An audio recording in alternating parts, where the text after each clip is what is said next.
Guys, update tayo ngayon guys, no? Nakakalungkot po itong ipinapaabot sa atin. Mayroon pong naghula tungkol po kay BBM. Ito pong hula na to guys, sinabi po doon sa baraha, mayroon daw papanaw o pumanaw ngayong 2026. Kaya nagulat yung mga tao. Kaya nais po na lang itanong, baka po daw si BBM itong ibig sabihin nitong babae. Ginamitan po ito ng baraha. Kaya dito po yung malalaman ngayon kung itatanong natin kay kaibigan kung sino po ba ang mawawala dito.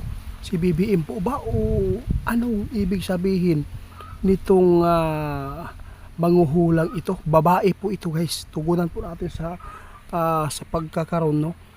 Wala pa man si kaibigan, subukan natin tawagin muna para malaman. At saka yung mga nag-request sa atin, at least malaman ninyo kung sino talaga ang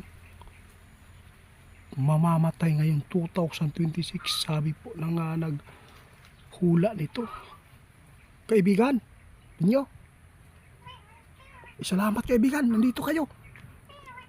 Timingan kayo, salamat ikaw ay yung nagpunta. Tungkol po ito sa babaeng ito kaibigan. Nagbasa po siya ng baraha, ginamitan po niya ng baraha. Ngayong 2026 daw, may hula siya na ito talaga yung lumabas doon sa kanyang baraha. Ito po din po ang kanyang ipinapaabot na mayroon po daw mawawala sa 2026. Kasi ang problema lang dito sa kanyang description, junior man, BBM. Oo. Ito po, kaya maraming nagpaabot. Baka daw si BBM po ang kanyang tinutukoy.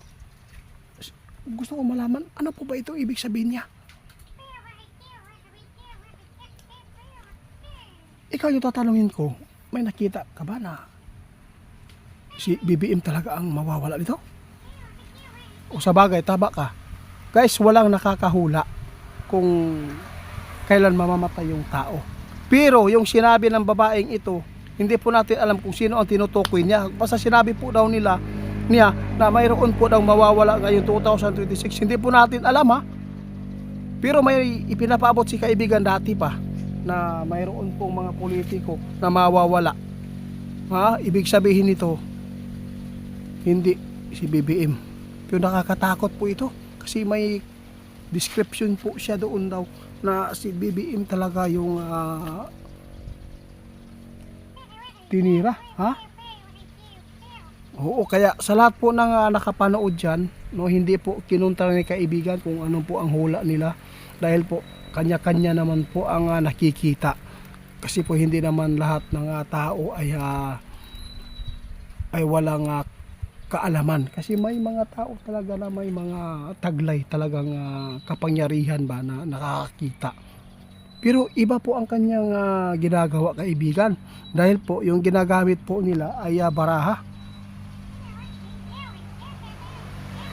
Ay, ito po ang mangyayari, no? Tungkol po sa hula na yan. Ito po ang nakita ng ating kaibigan tungkol po kay BBM. Ngayong 2026, posibleng magkakaroon po siya ng malaking problema na hindi pa niya nasasagupa ngayon. Bakit po kaibigan? Ano po ba nakita nyo dito? Wala siyang nakita na mamamatay yung ating Pangulo. Wala. Ha? Yung naghula lang ito guys, sinagot ni kaibigan ha? Wala. Pero kung problema man, ay napakalaking haharapin po niya.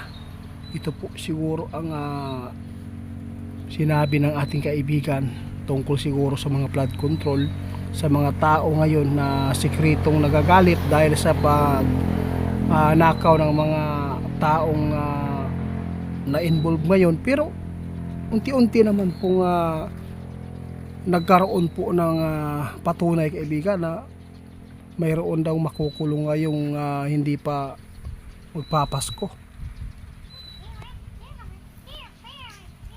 Nako. Pero yung tinutukoy ng babae na yan guys, sabi natin kaibigan, kung politiko man, mayroon talagang maraming mamamatay na kilala.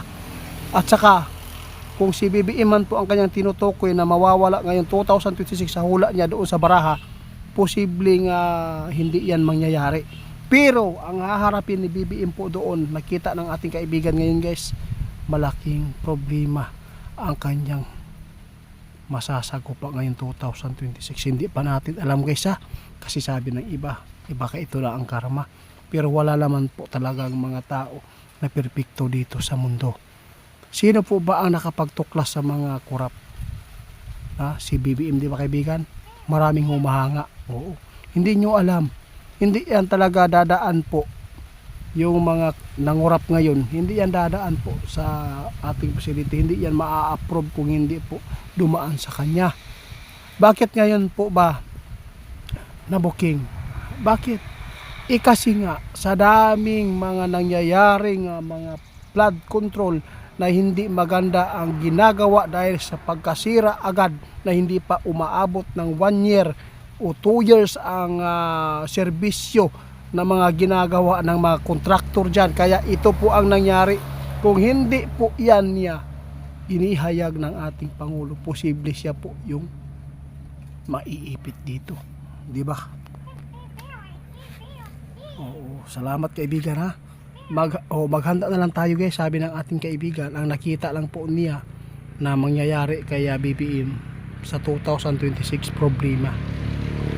Malaking problema na hindi pa niya nasasagupa noon. Kaya salamat kaibigan ha.